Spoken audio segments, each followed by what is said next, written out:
Hello everyone and welcome to episode 55 of the Squadron. This episode we're going to be talking about some juicy meta pieces, but did you know that my spoilers have doubled since last we fought?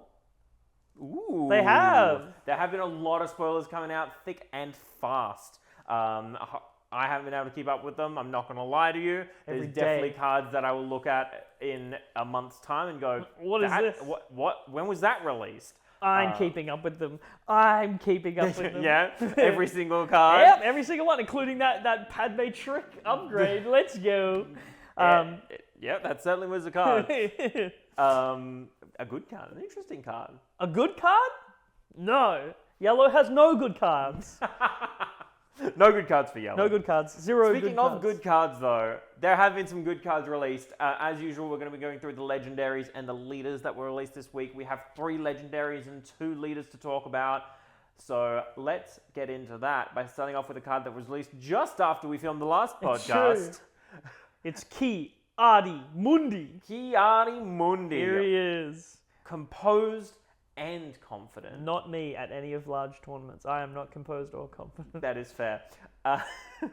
He is a 5-cost vigilance neutral, which we've noticed a lot in this set. He's a sociopath.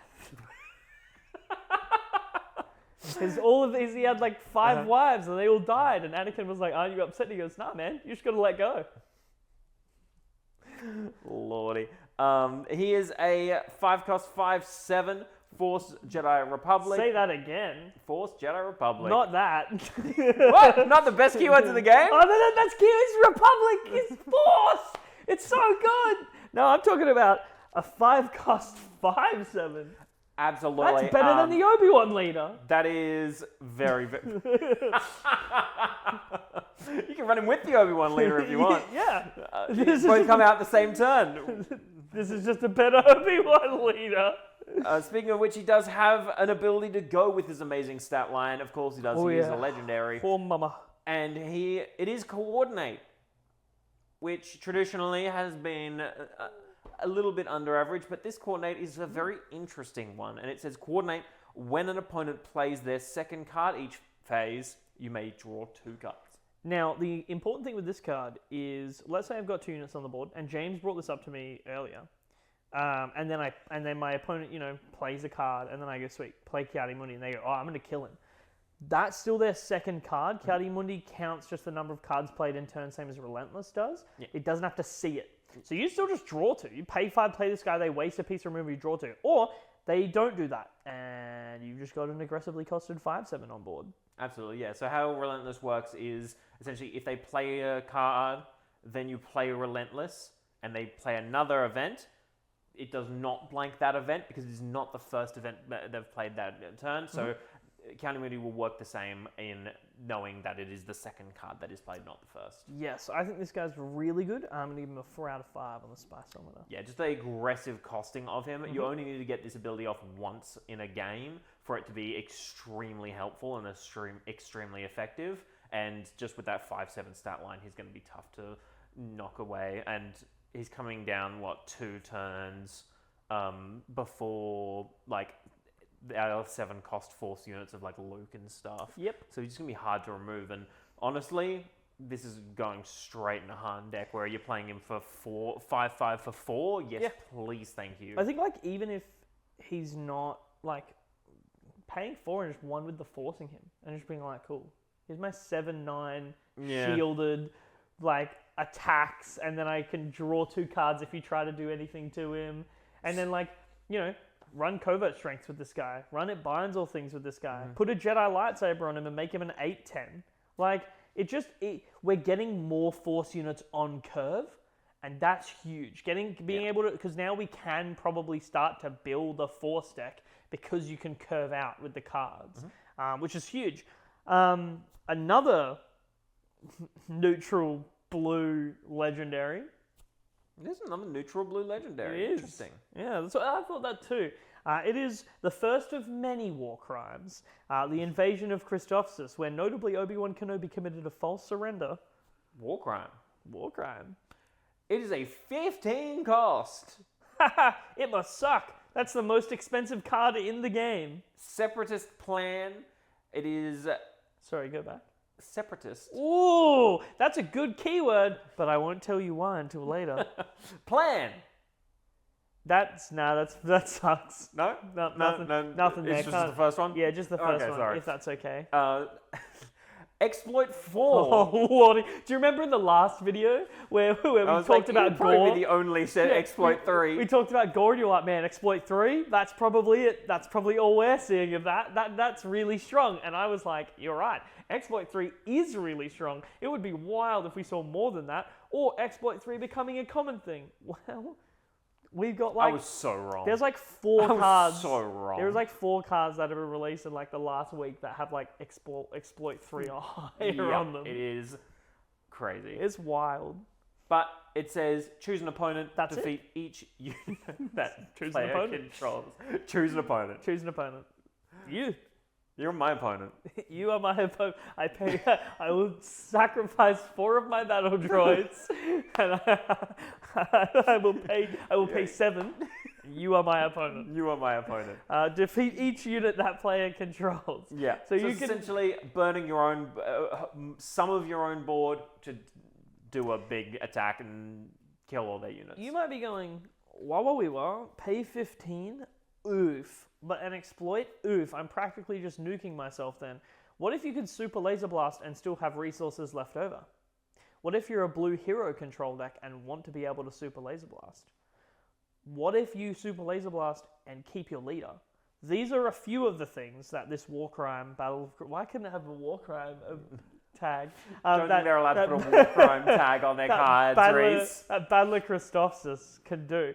Genuinely though, being able to, especially with a card that we've got coming up, being able to just be like paying like a couple of resources, destroying the board, keeping 2 units on, and your opponent just has to sit there and is like, oof. Usually you super laser blast your opponent and they're like, okay, start building up again. You just build up 2. Spend like your resources, nuke their board, and then just play 3 units. Yeah.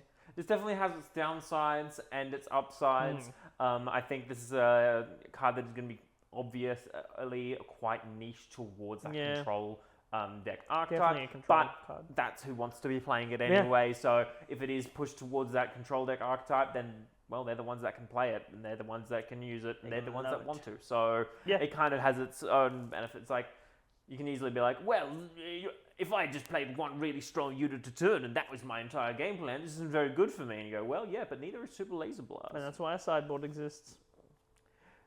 But I give this a 3 out of 5. I think it's fine, middle of the road. Oh my lord, is that him, but in different art with a clarifying skill on him? Skill, clarification. Oh yeah, it takes up like his whole text box too. Absolutely. So this is Darth Maul. We have seen him before. We will see him again, and he is a legendary. We didn't know that at the time when we were talking about this as one of the 6 cards that you can get if you go to one of the 5 events that. It's one of the fancy black exclusive events. They were promos then, so we didn't know their actual rarity, but Maul is a legendary, and he is a 5-cost aggression villainy, 5/6, slightly overstated, and his text says, this unit can attack 2 units instead of 1 unit.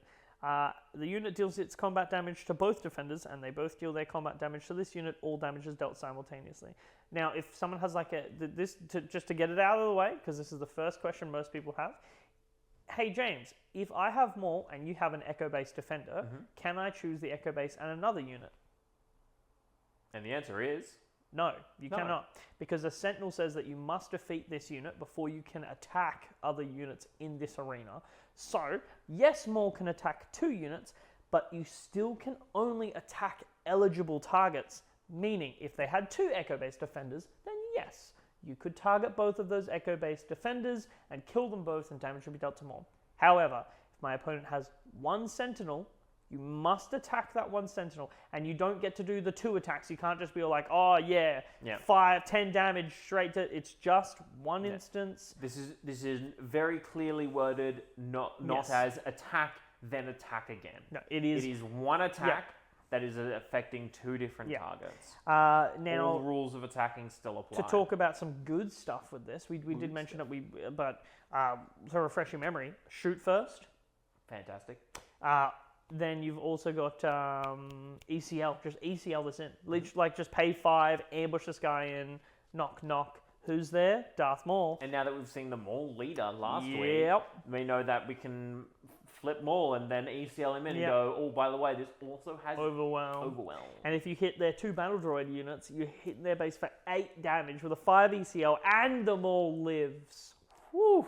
Oh boy. It's a good There's card. Definitely some big things you can do with this card, and there's some big damage that can come out of it. Stuff like the Ruthlessness comes in huge with this. You just go swing into those 2, deal 4 damage over the top, even when you don't have that Overwhelm. Again, if you're playing the Maul leader, doing that gets even better because you're buffing this unit. Ruthlessness gives a buff of +1/+1 as well. So make him a 6/7 Overwhelm. When he defeats a unit, deal 2 damage to the base. If you've got 2 battle droids, you smack them with that guy, you're hitting for 5, 10, 14 damage because you get 5 through Overwhelm on each of them, and then you deal 2 damage to the base for each of the units defeated. So that's 14 damage. And that's not even going into the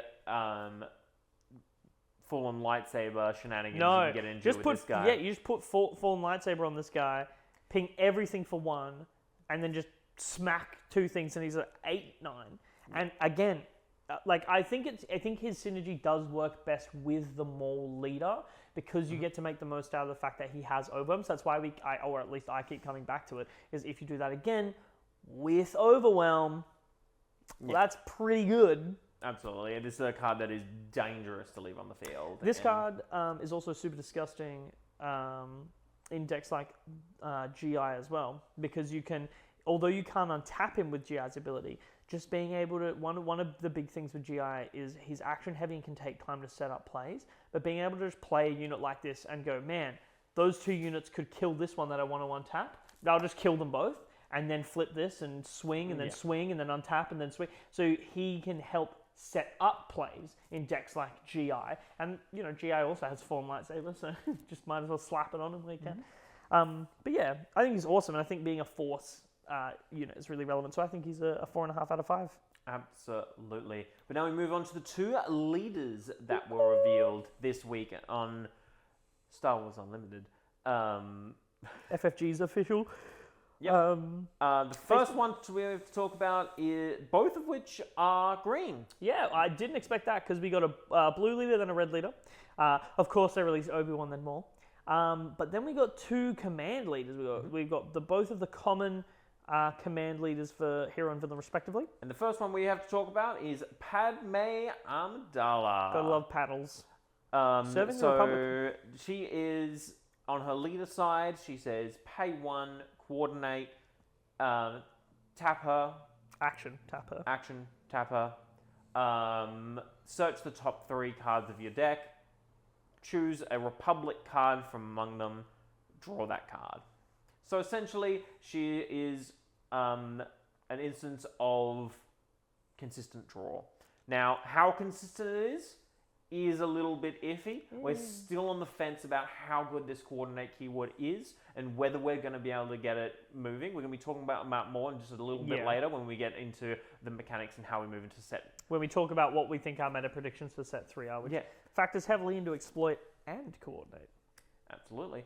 So this coordinate ability is an interesting one and has a lot of really interesting uses, but could fall flat on its face. So it will really depend on how that coordinate is used to how this, especially this leader side, how it goes into the meta. Yeah, she deploys at 5. She's a 2/7, which we're seeing that classic stat line come back from Krennic and Tarkin. Naboo Republic official, she's got Restore 1, and then she has Coordinate. On attack, search the top 3 cards of your deck for a Republic card, reveal it, draw it. So pretty similar thing. She gets Restore 1, and she's a body on the board. A little bit more consistent now because she also counts towards that body. Yes, that's a lot better, but oof.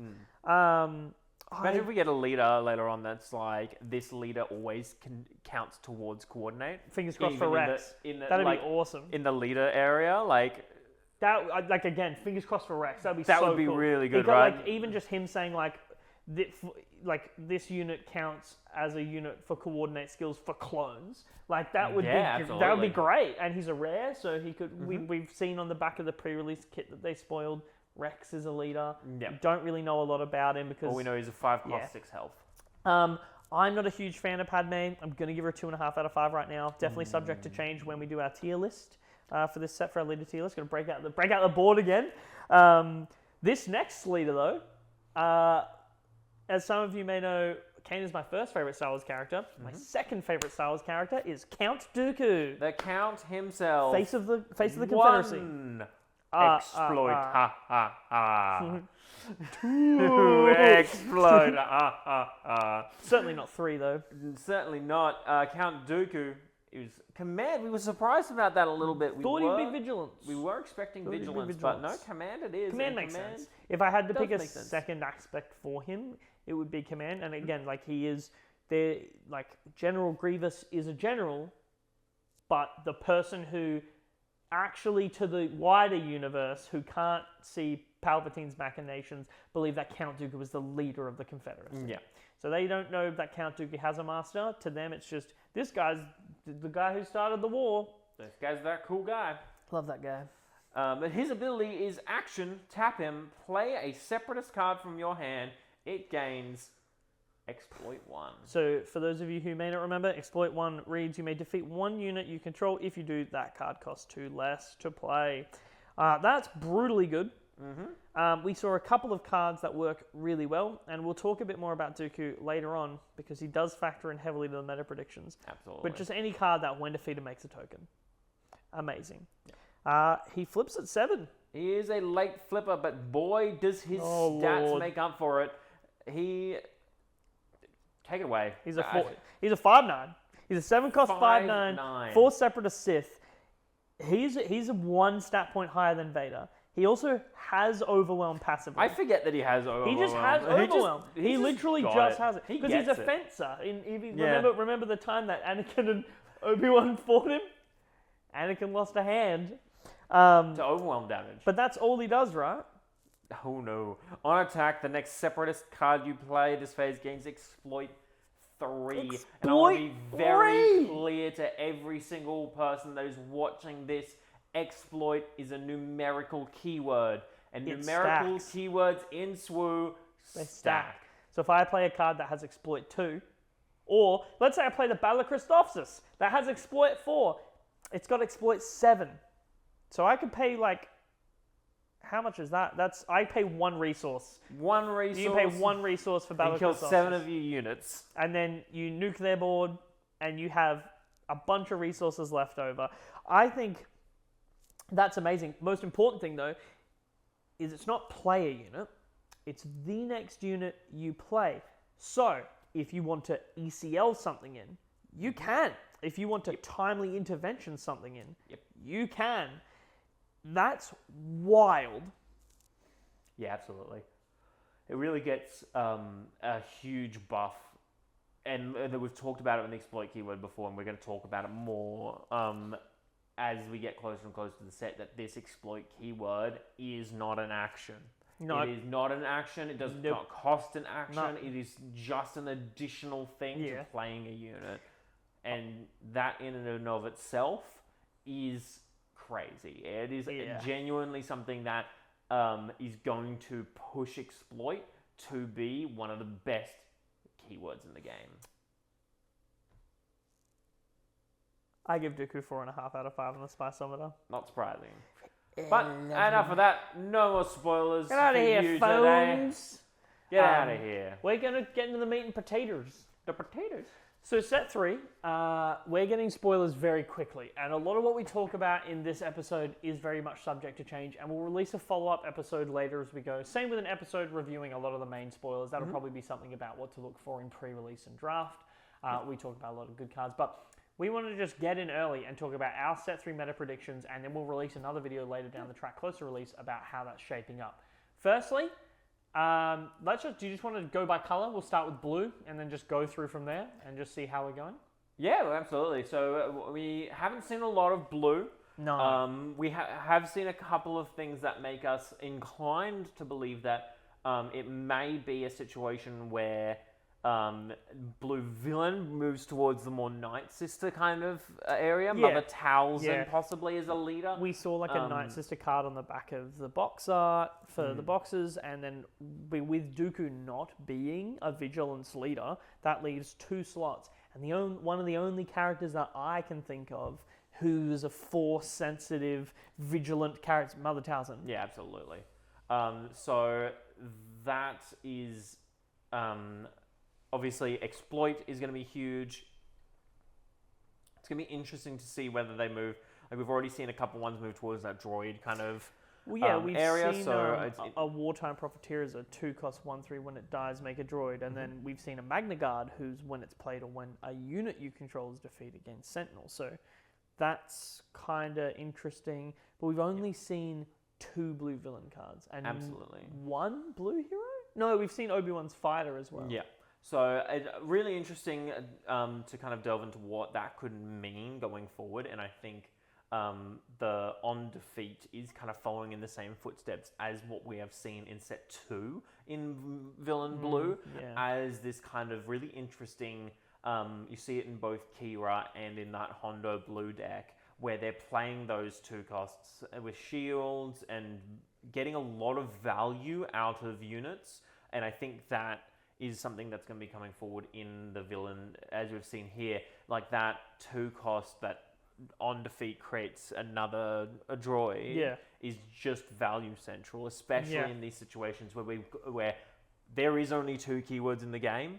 The majority of coordinate is going to be in that hero section, and the majority of exploit is going to be in that villain section. For this set, so having these already staple pieces that are going to give you those kind of chaff units that you really, really want as an exploit player is going to make it a lot easier to get those kind of things off. Yeah, I completely agree.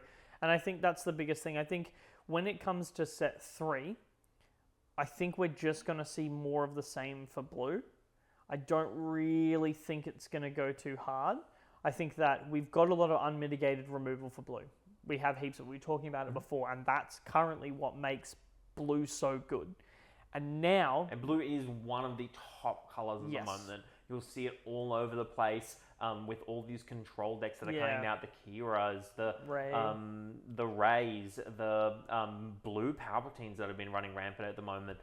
All these utilize that blue removal really well, and I don't think that's going anywhere next set. No. I think if you're looking to build a more control-oriented deck, you're going to be looking towards that blue. Yeah, I completely agree.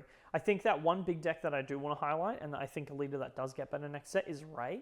Currently, she's one of the best leaders to utilize the coordinate skill with, because she adds a factor of survivability to your units. And that's huge. I think the Outspoken Advocate, the one we spoiled, go check that video out if you want to go see what that card does, works a lot better in Rey than it does a lot of other decks, purely because you can buff up the card, and when it dies, you get a clone to buff up. So I think that's like a lot of synergies of 2/2 clones becoming 3/3s, and then just being able to facilitate value through that, which Rey already wants to do, and you get the longevity, survivability of being able to restore 3. So I think Rey does get a lot better. I think that decks like Dooku Blue are going to be really good. In my opinion, I think that Kira, Krennic, and Iden Green Blue have all struggled to do what the deck fully conceptually wants to do. And I think that that's just being a strong mid-range value deck. And I just think that Count Dooku smacks it out of the park. Overwhelming barrages perfectly with way stronger units turns earlier. You get a better OB turn with Dooku than you do with Kira, because you can drop a 7/6 on turn 2. You get better like late game and mid game because you can drop hefty units. Again, there's that droid tank. You can just get it out. And I know you're saying like, oh, but you have to exploit those cards out. You've got to have units. Okay, there's a 3-cost 1/1 that makes a 1/1 when it's played. There's a 2-cost 1/3 that makes a 1/1 when it dies. There's a 2-cost 2/1 ship that makes a 1/1 when it dies. You can do so much with that. You can battle a Christophsis in that deck, and it actually isn't unreasonable. Yeah, absolutely. And I think that's where we kind of take, we can kind of see drift into this green. Yeah. We're starting to see in the new set. We've seen both sides, the hero and the villain side of this a little bit, and I think both of which are trying to do the same thing for very different outcomes. Yes. And which is really interesting. Both of them are trying to get bodies on board, but they're doing completely different things with those bodies on board. The villain side of things is like, nice, I want bodies on board to then be able to play really cheap, high-costed but cheap units. Whereas the heroic side of it is very much a case of, I want to play as many things as possible that you just can't remove them all. Very mid-rangey. And in a way that I'm always going to have three units on board, because at the end of the day, my goal isn't 3 units on board, it's 6 units on board, and you've just removed 3 of them. So I'm still getting that coordinate keyword, but I'm aiming for just this flood of things, and you're doing your best to remove them, and I'm down to 3, not up at 3. Which I think is going to be difficult. I think it's really... I just currently, personally, don't think Coordinate's got it in it. And the main reason is I think that there is such a focus on hard removal in this game already that... And trading. Yeah, trading and hard removal are this game's bread and butter. Mm-hmm. And once you can master that, that's your first step on becoming an incredibly good player. And I think that you might be sitting there then going, well, then how's Exploit good if you're making 1/1s? Exploit facilitates stronger and better value earlier, which makes for more positive trades. If I've got a 2-cost 1/3 and you play your 2/2 turn 1 and we go to turn 2 and I destroy that card and then I play a 5/5, that facilitates better value for me because you're still playing with 2/2s and 3/3s and I'm already at 5/5s. And that one that I destroyed makes a 1/1. For my next 5/5, that's 2 turns too early. We look at Invisible Hand, a card that got spoiled. It's a 7-cost, or is it an 8-cost? It's an 8-cost 4/7 capital ship separatist. It has, when played, make 4 battle droid tokens, and when it attacks, you may tap any number of untapped units you control and deal 1 damage to an opponent's base for each unit you tap. That's a separatist unit. Give it Exploit 3 with your Count Dooku leader. Sacrifice 3 droids. Drop that card's cost down to 2. Timely intervention it in. Untap the rest of your, tap the rest of your untapped guys and deal 1 damage. Or timely intervention it in and kill something. Or don't timely intervention it in. It costs 2. And you're way ahead of the curve. And now we move into a scene where I think blue and green are both going to have kind of this, they do go together quite a bit.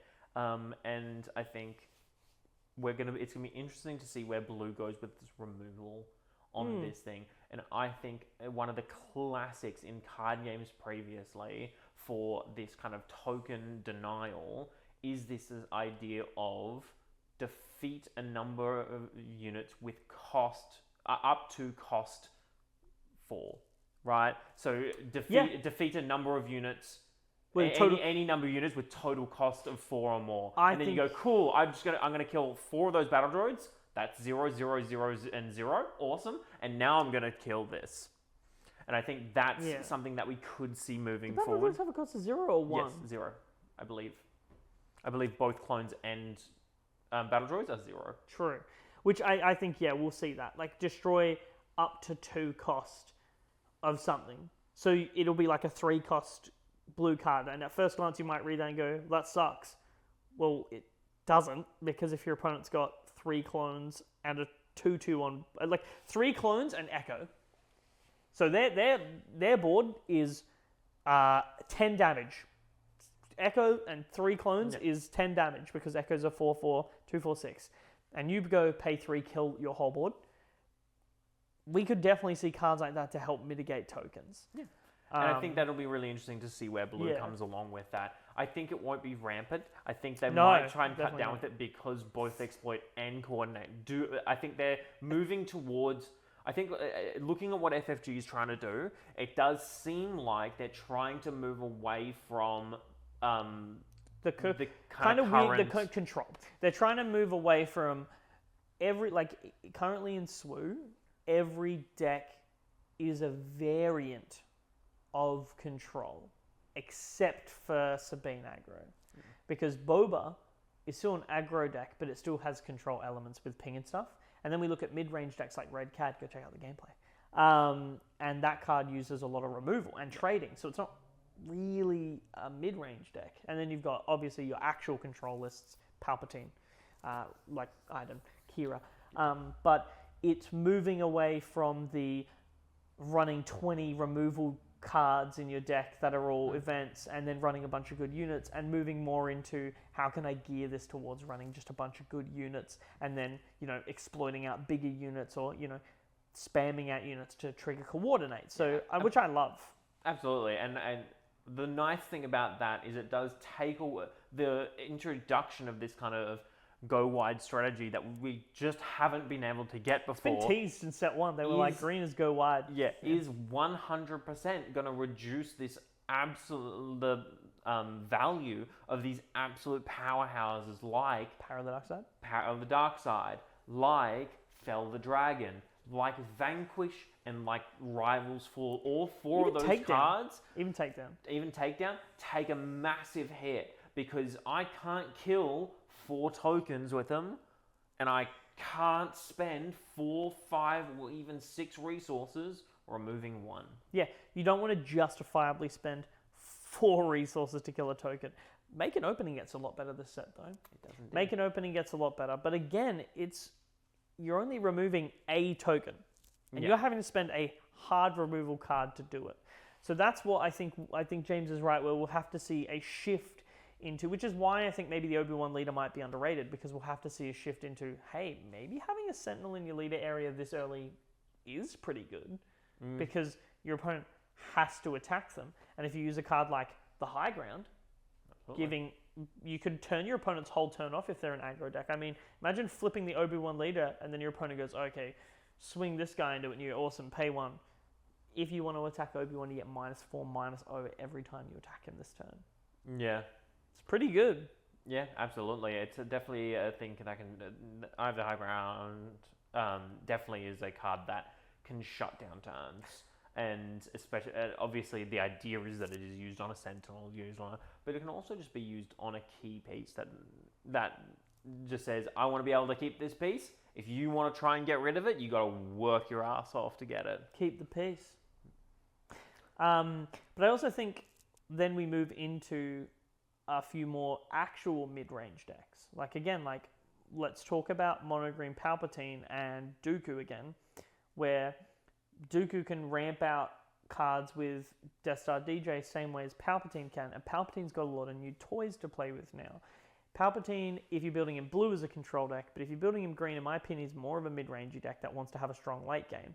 Doesn't necessarily need to control the early game, but will drop cards. So you look at the cards where now you have droids that he can sack and draw cards with.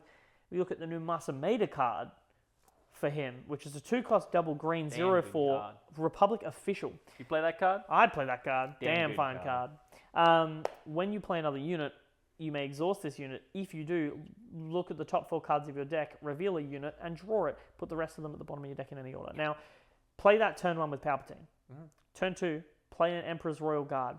You have just drawn a card, made a 3/5 Sentinel, and if your opponent wants to get rid of it, they have to kill the 0/4, who has already made his value back. Yep. You only need to use him once to get his value, because 2-cost draw 1 card is just a thing that is a standard value piece, and this is just a better that. Yeah, it's incredible. This card is actually insane, and I think will actually help Palpatine, because currently one big thing Palpatine faces is he can run out of gas, especially in the mid to late game, because he has to use a lot of pieces to get around that. What if Palpatine just draws 3 more cards?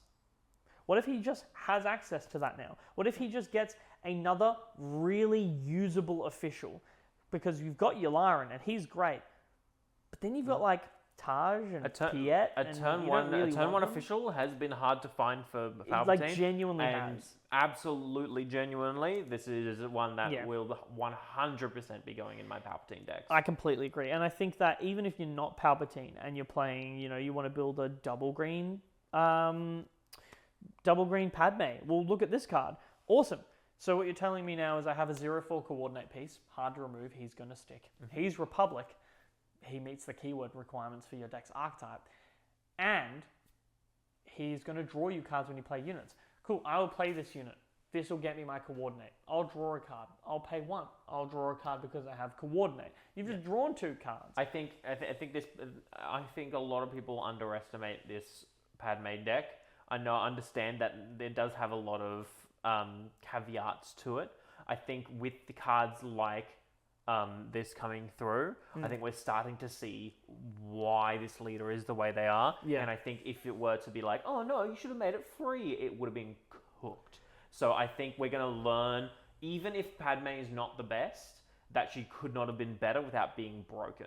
And I think that is a big thing to come forward with Padme in her ability is extremely powerful. I understand that it is locked behind doors that you might think are too much, and that is completely valid.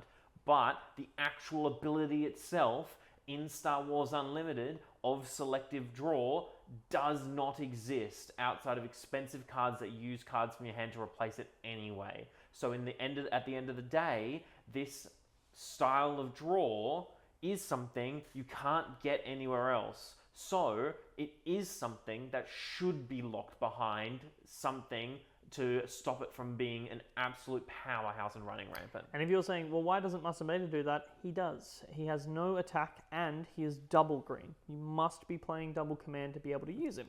So he's still locked behind stuff. He just has more general usability. But I think we'll see a huge uptick in green Palpatine decks because currently a lot of the time you see them and they've burnt out their big cards. Like they might be able to still play a Vader and things like that, but a lot of the time if a deck can string Palp along, they can win in the late game by just getting a leg up.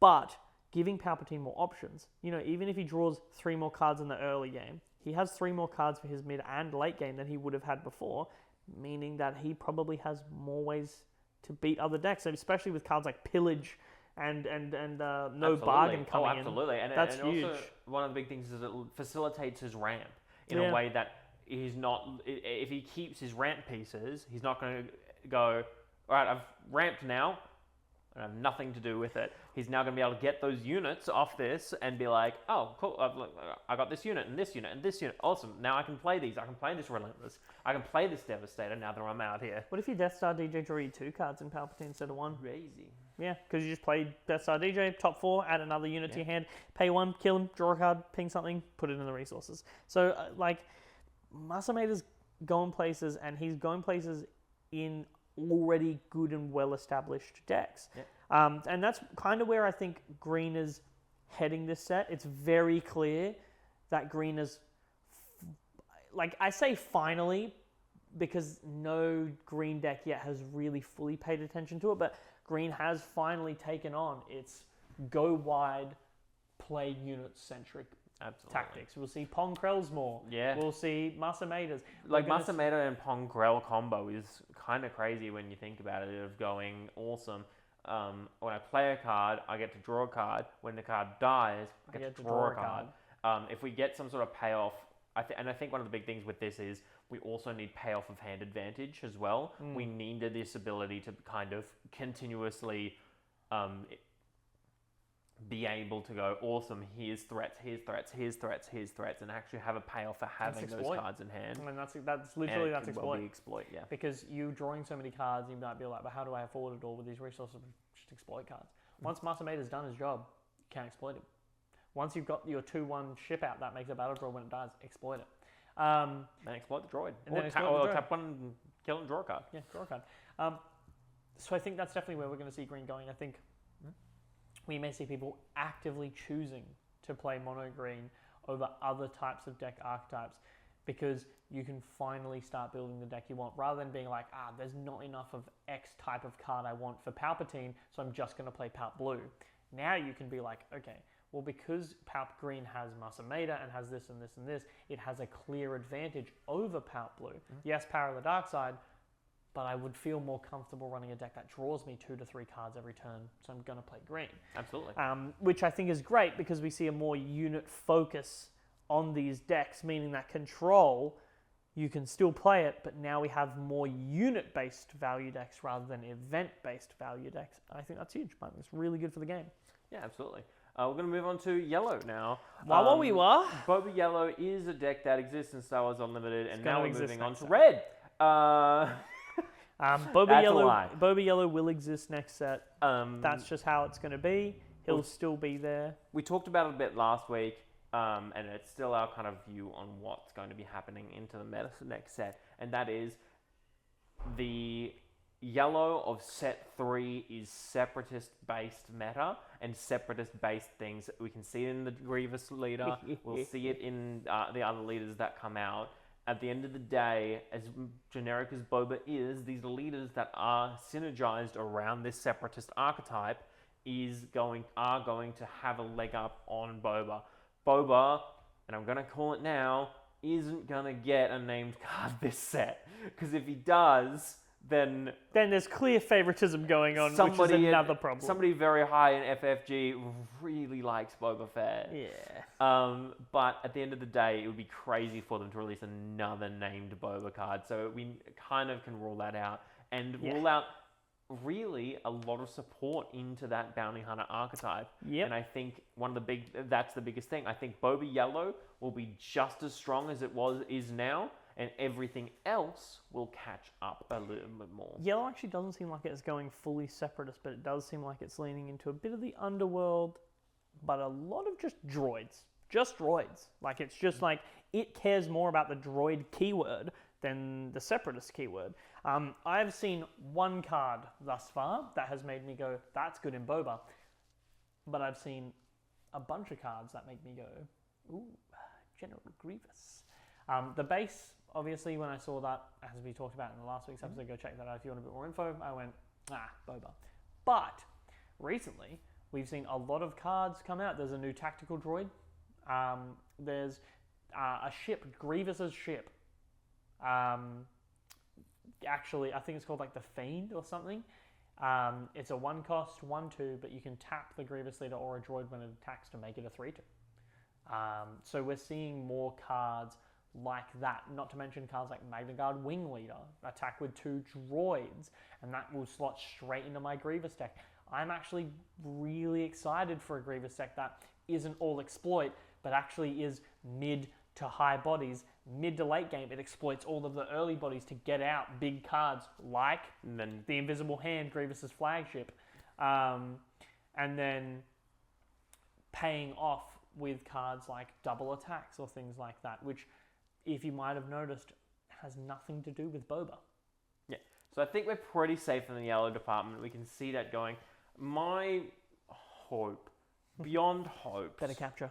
In yellow for set 3, give us something that isn't Han for hero. Give us some actually decent yellow hero cards that are staple yellow hero cards, because I feel like at the moment where it's something that we're seriously lacking. That yellow hero is, hey, did you want to run yellow? We have Surprise Strike. The thing is, currently, villains' yellow staples are really, really good. No Good to Be Dead. You've got No Good to Be Dead, Fallen Zuckuss, Cartel Spacer, 7th Fleet Defender, TIE Phantom, Bosk, Jabba, right? And Heroes is Han, Spark of Rebellion, maybe, and then everything else that is used between the both. Surprise Strike, Greedo, McClunky, Surprise Strike and Greedo and McClunky are used predominantly in villain decks because villain has a heavy synergy towards that with Cad Bane and Boba with Underworld, and Bounty Hunter synergies with Toro Calican, who's a villain card. Yellow hero doesn't have a real identity. Your options are Jin, Han, Lando. Who was the other yellow hero for this set? Hold on. Jin, Han, Lando, Fennec. And there's your answer for how we feel. There's your answer for And he likes Fennec. I like Fennec, and I forgot she existed because it's just not relevant. Remember when Han mono yellow was good for a week until everyone learned how to play against it, and now it's just meh. It's still good, but everyone knows how to play against it now. And that's the thing, is the same problem with yellow villain affects yellow hero of, there's no one leader that makes it amazing, but there's no leaders that make it amazing. No, yellow hero is definitely, of all the aspect combinations, the one that needs the biggest kick coming into set 3. And I'd really like to see where they go with it. Whether it's like Cody leader that's coming in. That'd be awesome. And a lot more clone synergies that's coming Padme through. I thought Padme was going to be coming originally. We could just see a Jar Jar leader who's action. He's a 2/2 on his flip side. He does nothing. He's a 2. We talk about this so much. We just stop talking. He deploys at 2. He's a 2/2 with nothing, and his action on his front side is deploy this leader. Not an epic action. Not an epic action. Deploy this leader. He does nothing but keep coming back, and you make mono yellow Jar Jar with that base, and boom, here's a Viper probe droid. Misa gonna swing now, and then he dies, and boom, here's a Viper probe droid. Misa gonna swing, and it's perfect. I've thought it through. It is the most annoying deck you could possibly think of, and somehow it's fully meta. Jar Jar Binks, his subtitle, Bombad General, and he is literally a Naboo Gungan Republic. You can't. Give me. I'll cunning him. Imagine getting cunninged and then swung into for 7 by a Jar Jar leader, and then you kill him, and they go, my next action straight away is going to be to deploy him. You watch. It'd be tap him. No. I mean, like next turn. Next turn. You've done everything you can for now. And then Misa gonna come back with a fury. I mean, watch the Clone Wars, guys. The Gungans are the only people to have absolutely outstandingly defeated Grievous. They took no casualties. That episode rocks. The episode does. Grievous is like, I have to reassess my fighting style. Got beaten by Gungans. And then Anakin's like, you just gotta kill him. And Padme's like, I love him. And they just hand Grievous back. Back on a silver platter. Why don't they just ever trick him into going back to Naboo? Just like, I can't take this mission. It's on Naboo. Yeah, I'm convinced there's been multiple times Dooku's been like, I need you to go to this sector of the galaxy. And Grievous is like, I'm not going near that planet. I'm not touching that planet with a 10-foot pole. There's a 0% chance I'm going anywhere near it. I need you to go to Naboo and assassinate the Gungan head. No. I'm not going to do time to abandon ship. Immediately. He's warped into the system, sir. Time to abandon ship. It leaves. That's why Gungans can't have space travel, because the war would have been over. That one time where they took him to the water planet. We're talking too much about the show. But genuinely, I do think that we need we need 2, not even outstanding, but 2 good yellow heroes leaders, and we need staples. We need yellow heroes. Good. Han is good. But we need more leaders on his level. And we need more just of the units of the staples and everything like that to really make it something that people go, I want to try out yellow hero. Because right now they don't. Red. Aggro. Ping damage. Not a lot has changed, honestly, except villain is getting the ping this set. Absolutely. At the moment, there is, and one thing that really excites me about Red Villain is Maul. It is this situation where I can build a deck with the open fire, aggression, and force choke, and spend the first few turns removing. And then you flip Maul leader and you put the saber on him. And then you just go big unit, big unit, big unit. The one thing I really want from this set is red capital ship. Red big ship that does good things. I don't want this piss weak. We've only got Ruthless Raiders. Raiders. I don't want that. Something like Ruthless Raider, but like a proper capital ship. I wouldn't be surprised if we get like a red hero Admiral Wolf Yularen, or even a yellow Wolf Yularen. We were talking about this before, and we would like to see a capital ship or a space-centric deck that wants you to play big vehicles. I want big vehicles, and I want to say, when played and on attack, draw a card and deal damage equal to the number of cards you have in hand to a that'd unit. Be awesome. I want that. I want sweet. to be able to swing, bang, swing, draw, bang. I think one thing that I like from what we've seen in set 3 already is, once again, I'm going to bring him up because I love him. Double the Pride, twice the Fall, Count Dooku. But you build it red this time. And you build it red with the expectation of just pinging damage. We've seen 2 cards already in red villain that ping, or well, one's a neutral red, but it's a villain card. And that is, we've got the the 00M Series B1 Battle Droid, or he's a 2-cost 2/1. When he's defeated, deal 2 damage to a base. Pretty good. Yeah. There is a Vulture Droid that's a 2-cost, I think it's a 2/2 or 2/3. When you play it and you have another Separatist unit, ping 2 damage to a base. So, you can start by playing Dooku green and play this turn 1, swing for 2. Then you can play another card and then exploit the droid, ping 2 to base, play this Vulture Droid for free, ping 2 to base. That's 6 damage on turn 2. And then you can snowball from there and utilize ping mechanics like that.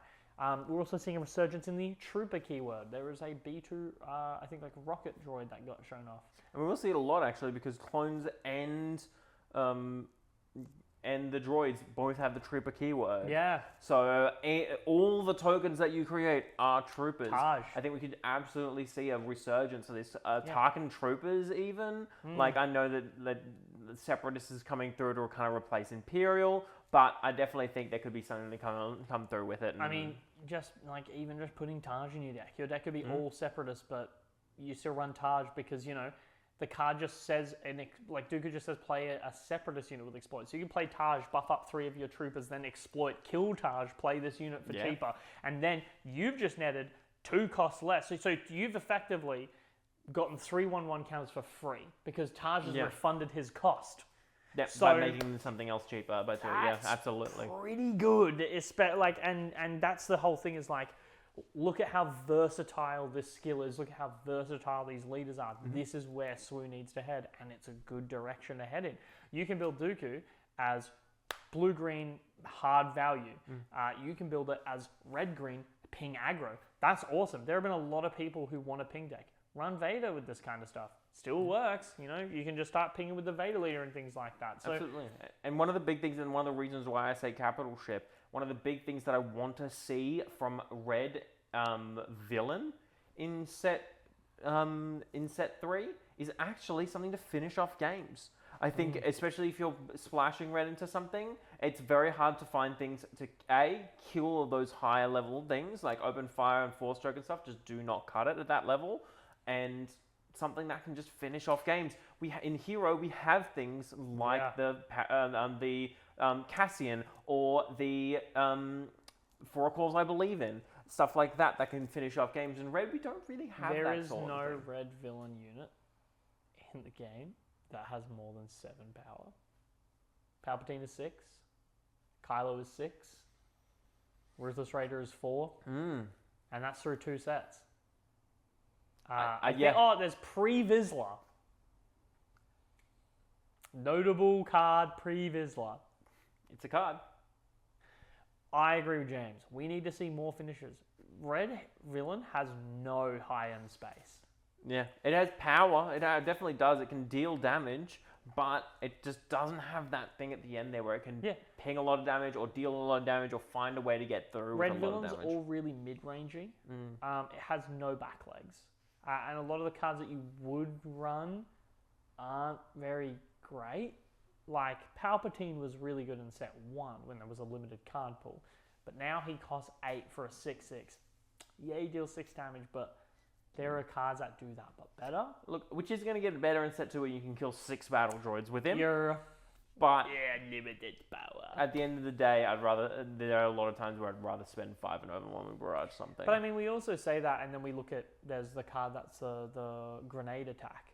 Grenade assault, which is just a 2-cost red, deal 2 damage to unit, deal 1 damage to unit in the same arena. Like, you could do 4 of those for the cost of 1 Palpatine. And that's the kind of stuff is like, we need a big ship. And I don't want to see one just for Red Villain. Give me like an Imperial, give like Anakin's Star Cruiser. Yeah. Like his Venator. Yeah, absolutely. I would love that a lot. And we've kind of seen Red heroes kind of with kind of a little bit with Ahsoka. I'd love to see some more Red hero cards. At the moment, it does seem to like focus on that coordinate keyword. Yeah. And essentially, like Battle Brother and the stuff whole like idea is like, if I have enough units, my guys are buff as shit. Like Battle Brothers is a 3-cost 3/1, 3-cost 2/1. That makes a 2/2 when it's played. It makes a clone. I think you could have made it a 3/2, 3-cost 2/2. That makes a 2/2. But hey. And then at the end of the day, there's going to be a lot of cards that are like, they've said already, we've seen a lot of them, we're going to get more with the, like, just like the Ahsoka leader, there's going to be a lot of things that are coordinate, get this buff. Yeah. So ultimately, I think meta prediction wise, we'll definitely still see Boba up there. I think that Palpatine gets a lot better. Mm-hmm. I think that Rey gets a lot better. I think that Dooku is a leader to watch out for. And hopefully a few things we hope to see is just some good generic yellow hero staples. Absolutely. Some blue removal that focuses on getting rid of tokens. Green is honestly heading in the right direction, and I don't think there's much more to say. I think if it keeps on the course that it's going on with units, I genuinely like both the green leaders as much as people shit on Padme. I really like Dooku a lot. I'm very biased, but I'm glad he's very good. And then Red, we want to see Red get a few more finishes for both hero and villain, so that if you want to build a Red deck that's not just aggro and you want to get a bit more complexity into the mid-range, you can. I'm liking the direction Dooku is taking with a mid-range based ping deck. That seems really cool. So I think that's where we want to see them head to. Let us know down in the comments what you might want to see, what leaders you want to see, what things you want to think about, what theories you have. Let us know down below, and then we'll revisit that and maybe even mention some comments and stuff like that later on when we do get more cards revealed. But for now, you go check out that gameplay, feller. And if you enjoyed the content, if you come this far, chuck that subscribe button, hit a like, hit the bell. I don't know what the actual thing is now. I just say things. But do those things, please. Would very much appreciate it. Bye. Bye.